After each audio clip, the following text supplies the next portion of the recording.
What's up? Welcome in. Hoge Jahns with you. A post-game edition on a Friday morning. Good morning. Up, how you doing? Okay. You okay? You ready for great. the season start? Yeah. Real football? Only 23 more days. Mm-hmm. The one problem with this, we all complained about having 4 preseason games, but now there's like, okay, now what? For basically a month. Yes, true. It's like 2 random weeks there. I'm okay with it. No complaints.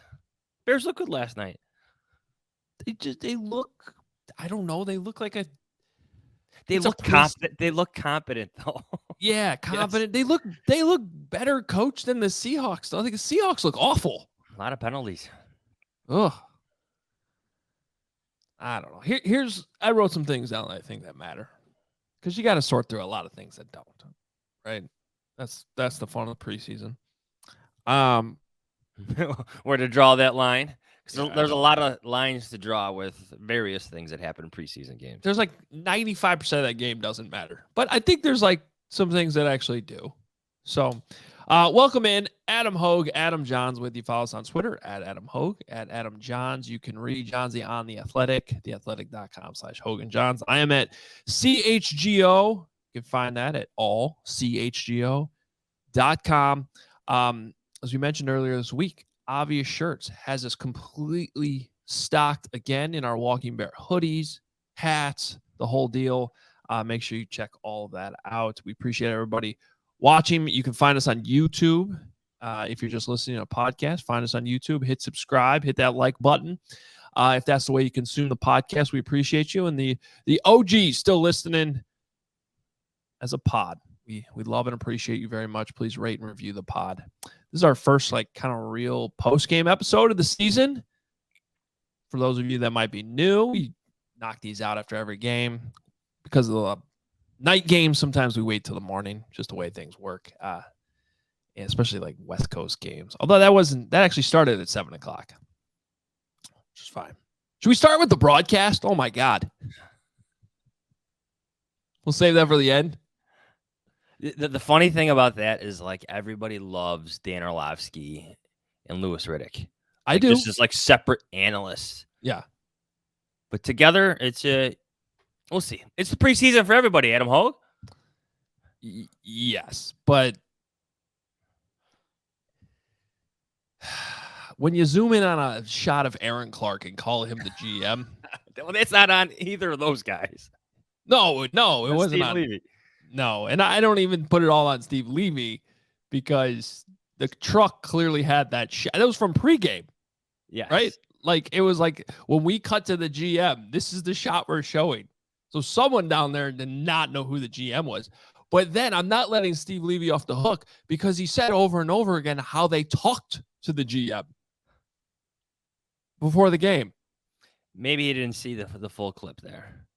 But I mean, you got a good laugh out of that, did you not? It was hilarious. Funnier for us. Funny for us in the media because that is Aaron Clark, the Bears' new director of communications. Yes, who we deal with on a daily basis. Good dude, appreciate him. So it's just that was funnier for us than the people who didn't necessarily know who that was. And then they seem to make it a point just to show just Ryan Poles taking notes in the press box as opposed to the actual game. Yeah. And I just assumed he was listening to Hoge Jahns in the AirPods, right? That's what I thought. He was catching up on our big episode on Justin Fields from a couple weeks ago. Oh, he probably picked up a few things. Yeah, a couple weeks ago. I think that was last week. You lose track of time in the preseason. You do. Yeah, I mean, that was a long episode. It was like an hour and 45 minutes. There's no better time to soak that in than the second half of a preseason. And you could see, you know what, Paul Dehner, that is a good point. Let me write that down. Yeah. No, he's probably listening to the broadcast talk about himself. Yeah. If you happen to miss that episode, you should go back and check it out. That's kind of an evergreen episode we did where we compared where Justin Fields is to the developments. Excuse me, I almost said Josh Fields because I had that queued up too because they referred to the old White Sox prospect Josh Fields.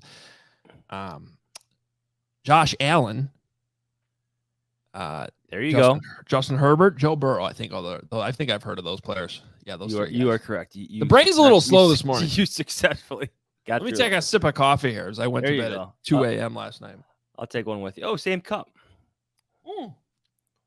The Vaughn McClure and Jeff Dickerson Foundation mug.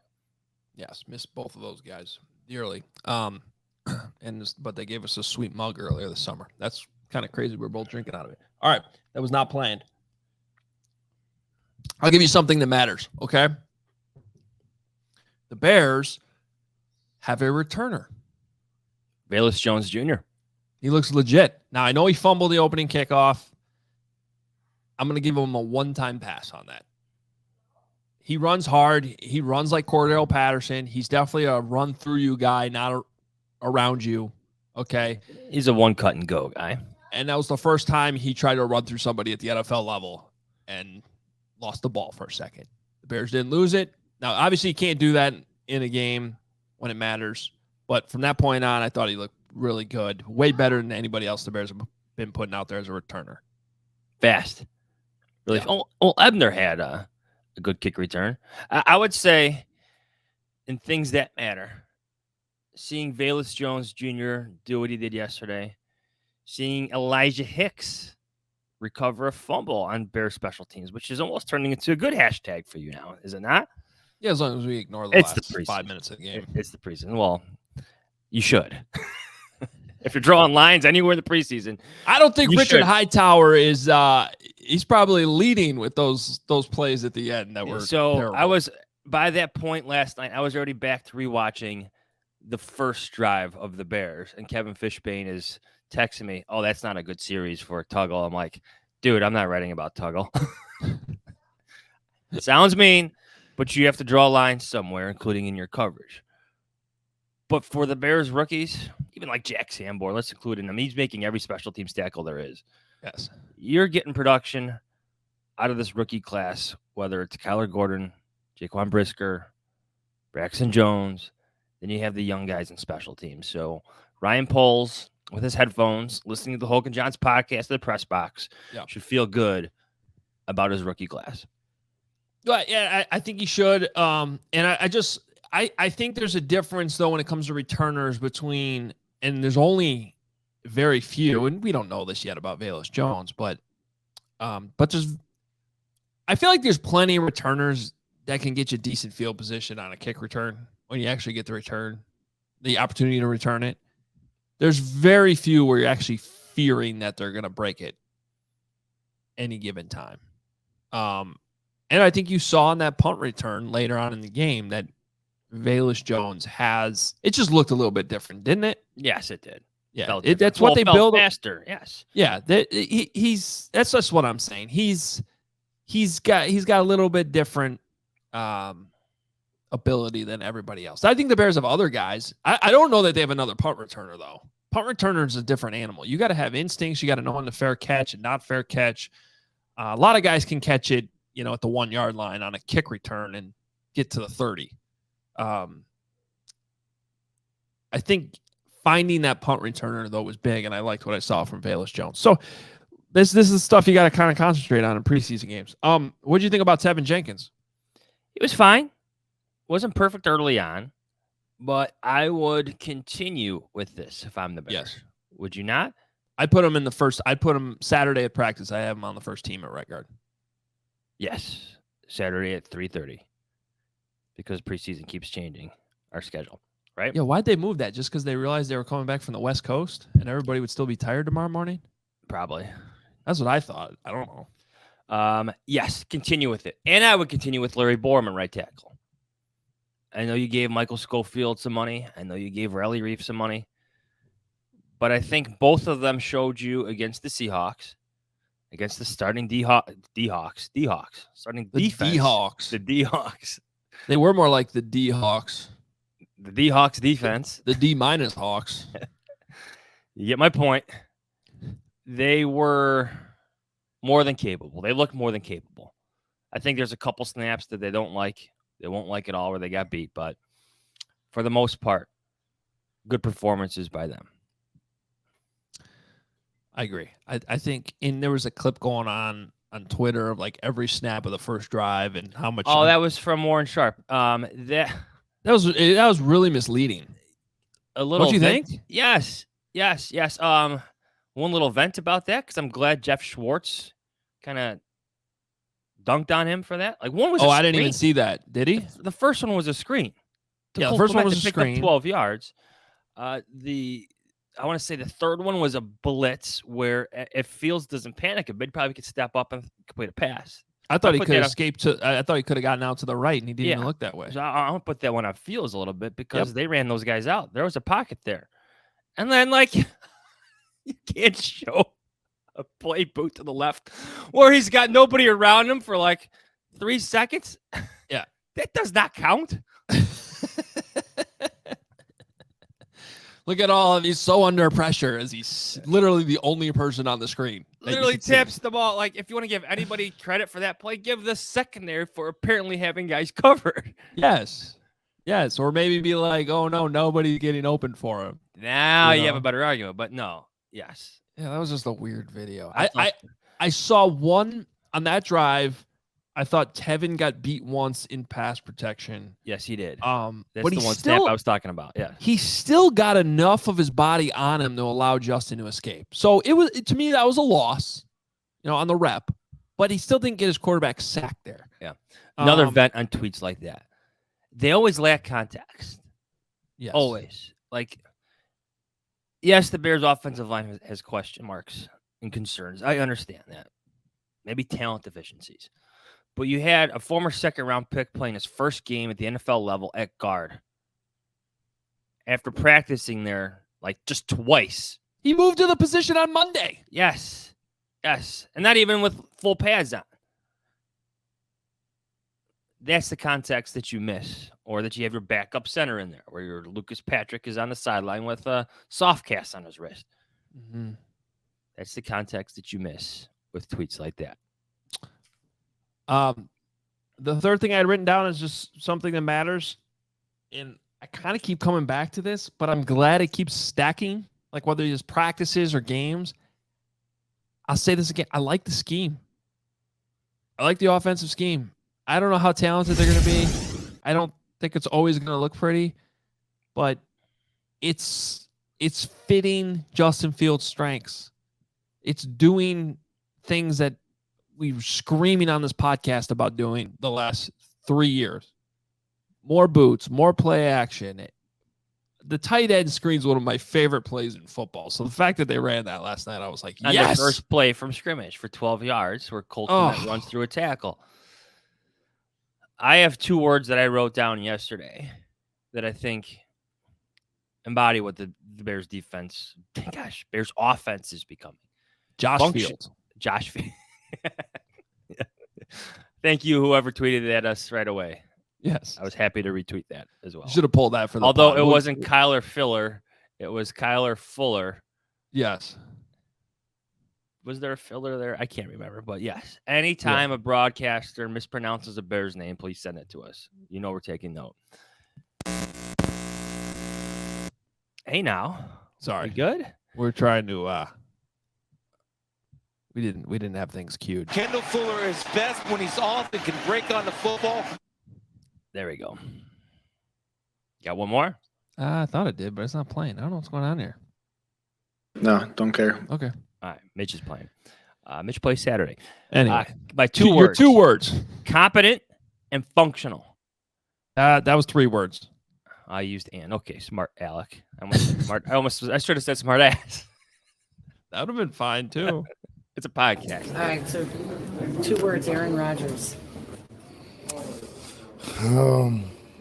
Hall of Fame. 2 words. Well, you get my point.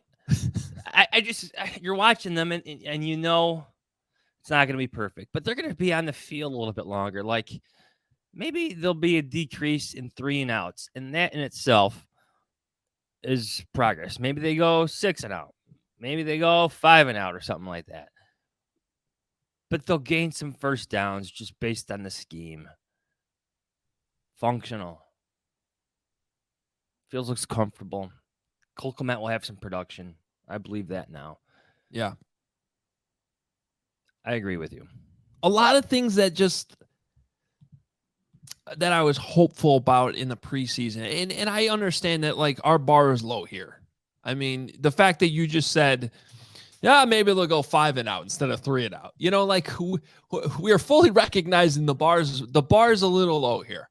But like one of the things I just said in a lot this offseason was you could take some of these receivers out. You could take Allen Robinson out. You could say that they have problems on the O-line. I just think from the scheme, they're going to rank higher offensively this season. And again, I'm not kind of like how you just said 5 and out instead of 3 and out. I'm talking like 20th, but that's better than 30th. You know, it's a step in the right direction to the point where it's like, okay, well then you go out next year and you get those players, you're in better shape. But meanwhile, like, I don't think you should shut the door completely to the idea that Larry Borom can be an NFL right tackle. Yeah. Like a pretty solid one. Maybe Teven Jenkins is really a right guard. The Braxton Jones thing on the left side is really damn encouraging for a guy who's barely playing. They clearly like him. They're clearly seeing something there. And I don't know. This is probably going to come off as controversial. I think top to bottom, the Bears wide receiver room is better than it was last year. You hated the Bears receivers room last year. They didn't do anything. Well, come the regular season. I would take, first of all, I think like Mooney should be better than Allen Robinson was last year as your number one. Okay. Now, maybe where the argument is like, I don't know that they have somebody that can be what Mooney was last year. You know, if Mooney's going to become a better Allen Robinson, then who becomes the Mooney in the like the number 2? That's where maybe my argument doesn't carry a lot of weight. But I think beyond that, 3, 4, 5, like Tajay Sharp can play. He has experience in the league. Okay. Like, I don't know if Isaiah Coulter is going to make this team, but he's at least like Your 6th receiver. Velus Jones is added. You're missing Byron Pringle. Yeah, and we keep forgetting about him, which I still don't have necessarily high hopes for him. I do think the room as a whole is better than what they had last year, because I really think they had an underperforming Allen Robinson, an emerging Darnell Mooney, and a bunch of crap after that. What I would say about that is this staff seems to have a better idea of what they want to do schematically, but also what these receivers can do within that scheme. Does that make sense? And that in itself is more encouraging than having Allen Robinson. And we joke a lot about this, but they led the league in hitches. Having Allen Robinson run 5 to 7 yard hitches all the time. Mm-hmm. They seem to have, again, a more functional idea of what they want to do with these guys as players and as players within their scheme. And I think Pringle may surprise you with maybe 400 to 600. That's a big gap. Maybe 500 to 600 yards receiving this year, maybe 2 or 3 scores. That slot receiver is very important in this scheme. Mismatches, helps with the wide zone, all that stuff, some blocking responsibilities.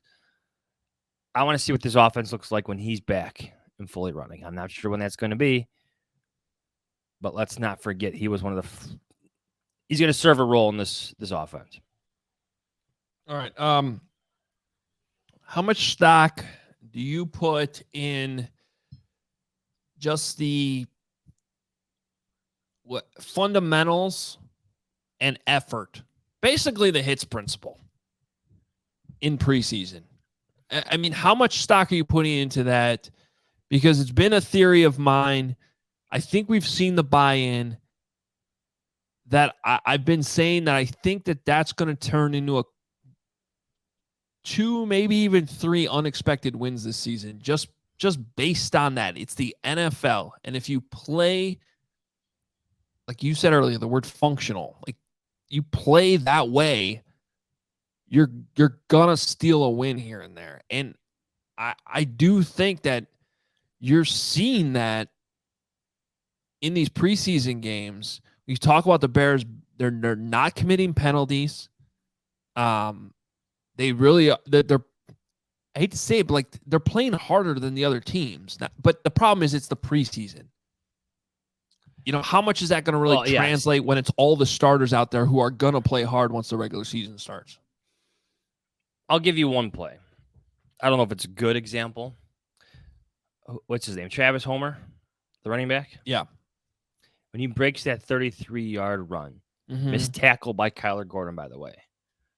Yeah. I believe it was number 55, Al-Quadin Muhammad, who chased him down and helped get him out of bounds. That's the H.I.T.S philosophy, but that's also a guy who's coming from the Colts. Yeah. He likes the H.I.T.S philosophy. If I'm going to play devil's advocate with you for a little bit, it's that it is the preseason. You have a bunch of young guys who only know this philosophy, and they're doing everything and anything they can to make the team. Like, they have to go all out. Like, everybody you're seeing in the third and fourth quarters, they have to hit. Like, literally hit. Yeah, but so do the Seahawks, third and fourth guys. You know what I mean? Like, and I think we've seen that in both preseason games, that once the starters have been off the field, the Bears. I probably said this on the CHGO show before both of these games, but like, and I would take this advice in the third. If you're crazy enough to bet on preseason games, the Bears have been underdogs in both of these games, and I'm not surprised that they won the games. Yes, because when it comes down to the Bears' back end of the roster versus the opponent's back end of the roster, if they're really getting trained in practice every single day to go 110% on every single snap, that's probably going to result in a victory in a preseason game when all the backups are out there in the second half. Or they're just better. I'm not trying to completely dispute your point, because I think you're seeing obvious signs of coaching improvement with this team. Yeah. Even like when the first starters, even if like Justin Fields' cadence getting you a first down and 4th and 2. That's what Nate Tyson was talking about earlier this week with us. You're seeing things go from the practice field to the actual game field, albeit a preseason one, but you're seeing that. They look clean. Again, they look competent. I don't know. I get what you're saying about the H.I.T.S philosophy, and that's everything, but it also applies to how they look offensively. I think it's only 2 preseason games. I don't mean to preface everything by saying it's the preseason, but the coaching looks competent. The coaching looks clean. Messages are getting through. Things that they're practicing are translating well to the actual games, albeit preseason ones, but there's good signs as opposed to certain things we've seen in the past. Yeah. Yeah. I guess the crux of the question was how much is that really going to translate? I think you're seeing in the preseason game how it can actually result in them outscoring their opponent. But when things even out in the preseason or in the regular season, how much is that going to matter? Well, I think it's going to give them a chance. I think it's going to keep them in games. Yes. Well, the H.I.T.S philosophy is also more than just the physical violence of hitting. It's the mental intensity. It's the focus. I think you're seeing that out of some of the Bears' first and second teamers. That's part of their coaching style, the emphasis on that. So you may not see that in the live contact and the big hits and everything. All players should hustle, especially in the preseason. But I think you're seeing it with how clean their games are for the first and second teams. Yeah. Well, unfortunately, we saw in the last regime that doesn't always happen. Even though I agree with you that they should always hustle, it doesn't always happen. How concerned are you about that terrible missed challenge? I'm not. A couple thoughts on that. One, it's the preseason. I'm sorry if I keep saying that. Manny Eberflus said after the game he only saw, or his coaches, his staff only saw one replay of that catch. It was a catch. Who was it, Isaiah Coulter? Yeah. From Trevor Siemian, who might have been throwing the ball away, maybe. Only saw one replay in the booth. Now maybe they learn from this, where they find a way to get that faster, where they see 2. I'm willing to give the first-year head coach, with a lot of new staff members, the benefit of the doubt on this, so that he can learn from it. The guy has gone to great lengths to do situational stuff, to spending time with the analytics guys. trying to learn this job. Maybe this is another opportunity for him to do that. For staff to learn how to do that, to get replays faster, to process things quicker, so he can throw that red flag out onto the field. Is that too nice? It sounded like a coach to me who was trying not to throw his guy up in the booth under the bus. You think he saw it? Which angle do you think he saw, though? I mean, every angle I saw on TV, which was 2, it looked like a catch right away. The first replay I saw. So I'm thinking they at least saw one of those 2. And if they only saw 1, I'm confused why they only saw 1 when we were seeing 2 on TV. I think a lesson here too is, you can't always trust the player in such situations there, but maybe Isaiah Coulter makes his case a little bit harder on the sideline there because he felt pretty good about it. Yeah, that's what the other thing was. And I tweeted that, and then people were like, "Well, he did say." Well, I'm talking about like before once there was a delay of game, they couldn't challenge that. That's what the rule. That's what the rule is. I'm talking about like if I'm the guy making that catch, I know I made the catch, and then the referee calls it incomplete. I'm going nuts. Like, no, I caught the ball, and he was just like, I don't know if I caught it or not. Maybe he didn't, but I feel like.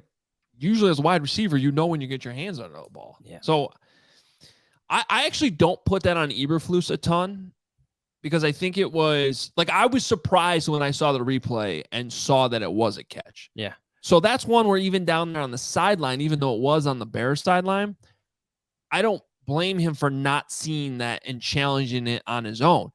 But my point, I guess, is we've heard a lot about how much work that they've put in behind the scenes for those coaching decisions, the simulations they've been through.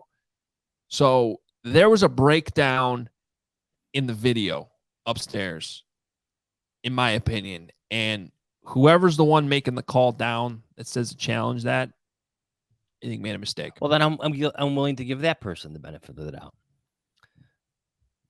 Maybe they didn't get a good enough look at it. Things happen fast. You coach. I think what threw me off almost immediately is how fast the line judge came flying in there. Already waved. There was no like conferring with the other guy on the sideline, the other official. Like he came in there waving his hands, no catch immediately, like sprinting in there. That affects the mindset of everybody on the sideline there. Oh, he's so sure, but obviously he missed it. There was no discussion, no extra time because of that discussion for you to make up your mind. I'm not completely, whatever. Those things happen. Maybe they can learn from it. I think they need to fire Flus. I'm overreacting to this, Johns. All right. No, it's as long as they get it fixed in the regular season, that's fine. Hey, we've been telling you about Helix Sleep for a while now here on Hoge and Jahns, and at this point, I've had my Helix mattress for a long time. Still absolutely love it from the first night I slept on it. Helix Sleep is a premium mattress brand that provides tailored mattresses based on your unique sleep preferences. The Helix lineup includes 14 unique mattresses, including a collection of luxury models, a mattress for big and tall sleepers, and even a mattress made just for kids. So what you need to do to find the mattress that works best for you and your body, you take the Helix Sleep Quiz and find your perfect mattress in under 2 minutes. Then they send it straight to your door, free of charge. It's fun when you open it. You get it there and it just sort of expands right in front of you. Don't just take my word for it. Helix has been awarded the #1 mattress pick by GQ and Wired magazine. It is even recommended by multiple leading chiropractors and doctors of sleep medicine as a go-to solution for improving your sleep. Here's what you need to do. Helix is offering up to $200 off all mattress orders and 2 free pillows for our listeners right now. Go to helixsleep.com/Adam. That's helixsleep.com/Adam. With Helix, better sleep starts now. Hey, you. Yeah, you. Got bush? You definitely do if you haven't tried the best products from our sponsor today, Manscaped. Taking control of your bush is important. These products are so good you're going to be showing pride in your new bush-free yard. It's a fact that you will have the best kept nutsack on the cul-de-sac. Save big and be the most hygienic version of yourself by using our discount code TD22 for 20% off and free shipping at manscaped.com. The grooming package that I highly recommend is the Performance Package 4.0. Inside this package is the Lawnmower 4.0. The electric trimmer is a bush's worst nightmare. This trimmer is designed to reduce grooming accidents and shave hair on loose skin thanks to a ceramic blade and advanced skin-safe technology. They have a bunch of other products on their website to help you maximize your confidence in grooming game too. Get 20% off and free shipping with their code TD22 at manscaped.com. Kate Bush may be trending at the moment, but your bush needs some help. That's 20% off with free shipping at manscaped.com and use our code TD22. It's time you level up from the Amazon to the Amadong with the ultimate bushwhacking tools from Manscaped. Hey, it's time now to tell you about one of our favorite sponsors here on Hoge Adam Jahns, and that is Trade Coffee. Trade Coffee sends you freshly roasted beans from 60 of the country's best craft roasters, small businesses who pay farmers fair prices to sustainably source the greatest beans from all around the world. So whether your friends call you a coffee snob or you just know it when coffee tastes really good, Trade's real coffee experts personally taste test over 450 roasts so they know exactly what to recommend. So right now, Trade is offering new subscribers a total of $30 off your first order plus free shipping when you go to drinktrade.com/Adam22. That's more than 40 cups of coffee for free. Get started by taking their quiz at drinktrade.com/Adam22 and let Trade find you a coffee you will love. That's drinktrade.com/Adam22 for $30 off. All right. I don't know what else we got here. What else matters? Can we talk about Kyler Gordon real quick? Yeah. What Certainly think of his was performance. I didn't think it was. I mean, I think there's a big contrast when you look at what Jaquan Brisker did against the Chiefs and what Kyler Gordon was able to do last night. You know why? Practice time. Brisker's been out there every single day. Well, except until this past week. But yeah, you're right. Missed a tackle. Gave up a first down reception that was fortunately called back because of legal hands to the face penalty. Yeah, he got straight up beat on that one. But I think he did have a forced fumble, though.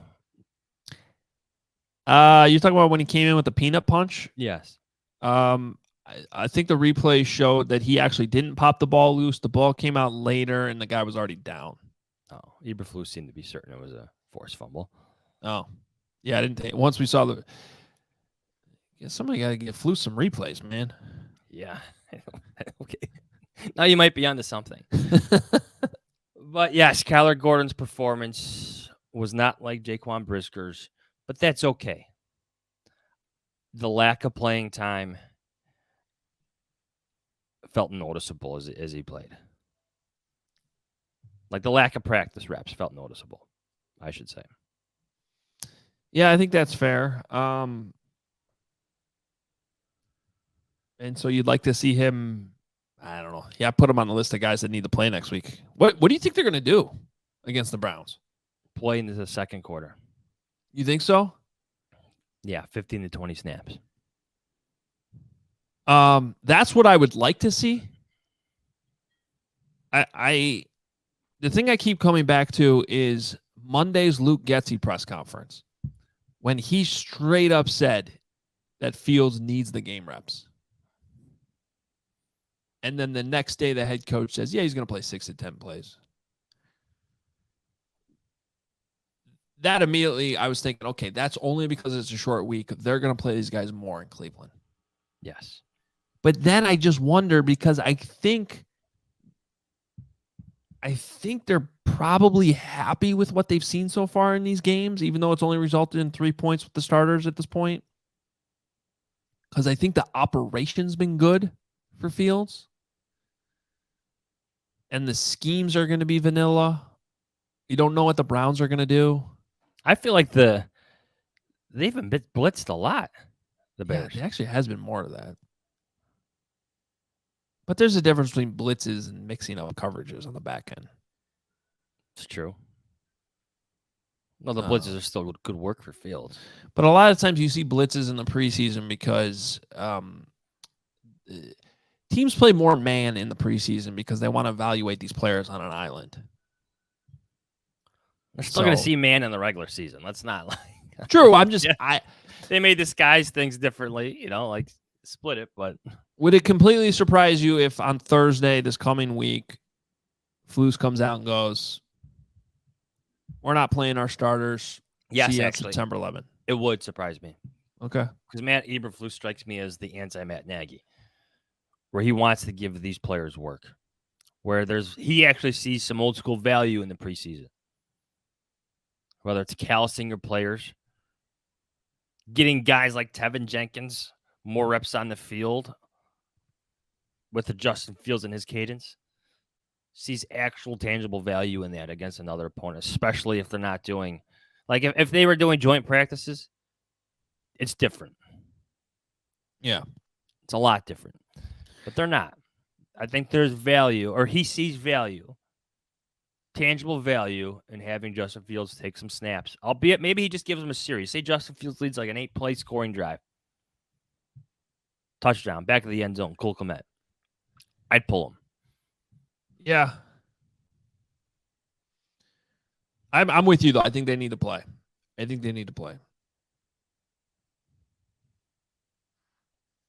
But I just have this fear that they're not going to. You've been conditioned. Well, maybe. But another part of it is I believe we're 23 days away from the opener. I'm laughing. We covered an entire preseason where the Bears starters did not play at all. It was unbelievable. But it's true. Buy me some peanuts and Cracker Jack. Like Andy Reid believes there's value in playing guys in the preseason. But I think the rest factor matters too. If they don't play next week against the Browns, there will be 23 days in between actual game reps. How do you justify that when your offensive coordinator says he needs the game reps? Another reason, yes. So even if it's 10 or 15, it's not going to be like a full half. I know teams used to do that in the past, but maybe he plays into the second quarter. Maybe there's a snap limit count again. Hell, again, I'd reward them if they had a great opening drive. Pull off the starters. At least pull off your quarterback. Maybe give that offensive line a few extra reps, but yeah, I mean, if you're really going to try to roll with Jenkins at right guard, he needs to play more than and 20. Borman right tackle and Braxton Jones at left tackle. True. They need the work. Mm-hmm. I know there's risk of injury, but there's risk of injury at practice. Yeah, I think the reward outweighs the risk. 100%. Even with Fields, quite frankly. All right, any other final thoughts? No. All right. Bears get back at it this weekend, Saturday and Sunday. Then that is technically the end of training camp. Camp breaks Monday, and then they're actually going to kind of simulate a game week, Tuesday, Wednesday, Thursday. Just like how you'd have 3 practices in a game week. And then they go off to Cleveland for the preseason finale next weekend. It's always Cleveland. Yeah, I thought we got out of that. I thought they made this deal with Tennessee, and it was going to be Nashville, and that is a tremendous upgrade over Cleveland. And then that lasted like 2 years.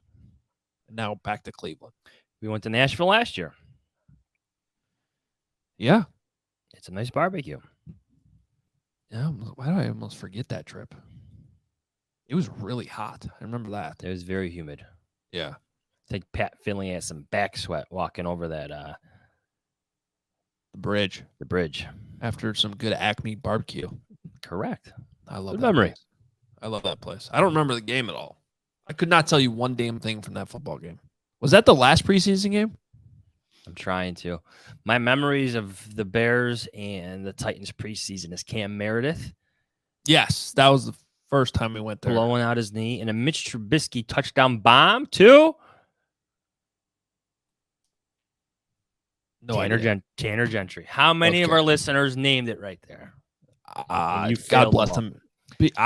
I have this thing where I think it's like programmed in my brain where I just wipe out preseason memories. Can you share that? Right? The only ones like I vividly remember is like when Mitch had that big game against the Broncos. Like in his first game action ever. Oh, you mean like when he was rolling out to his right a lot? And that was under Dow Loggins, was it not? And John Fox? Yes. Which ironically turned out to be a better offense for Mitch than he got later. Yeah. Yeah, I'm not an offense coordinator. I'm not a defense coordinator. I'm not a special teams coordinator, but I coordinate all three. Oh, the good old days. All right. Good stuff. Bears win 2-0. I got home last night at like 1:30 in the morning. My wife goes, when's the last time they won 2 games in a row? I don't know. I'm sure they did it last year at some point. Don't remember. It's the preseason, but it's okay to be a little optimistic. Yeah. It's okay to be excited about a functional, competent team. Yes. You can have the opposite. You can have teams that are like, I don't know, they win 10 games, but they commit penalties like crazy and they're just wasting their talent. I root for a baseball team that does that every single day.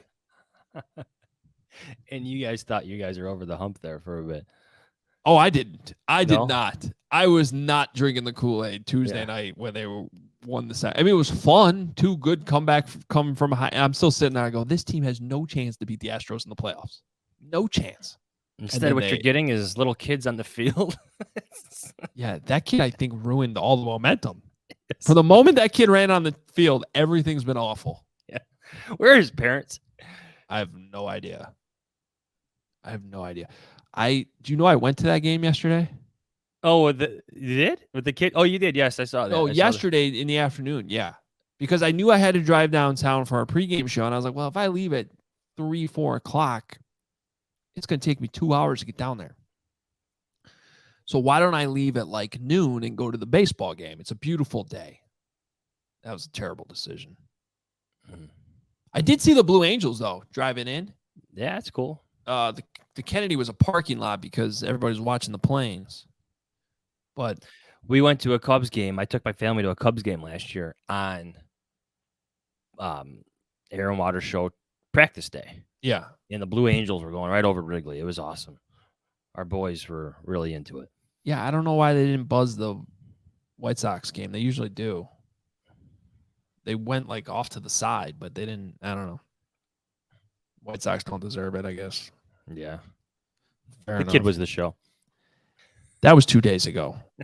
And that was bad. That was not good. What else? Go ahead. I'm listening. That's it, Matt. I think we're out of here. Follow us on Twitter at Adam Hoge, at Adam Jahns. Read all the post-game coverage. Johnsy, Kevin, the whole crew over in The Athletic, theathletic.com/HoganJahns. We got a ton of coverage up at allchgo.com on our end. Check it out. Bears preseason plugging away. A couple more practices this weekend. We'll be back Tuesday with another episode. See how the Bears came out health-wise, see how they practice over the weekend. We'll have you covered with all that. Appreciate the love. Hit subscribe, hit the like button, rate and review the pod. Most importantly, tell a friend. We'll talk to you guys next week. See ya.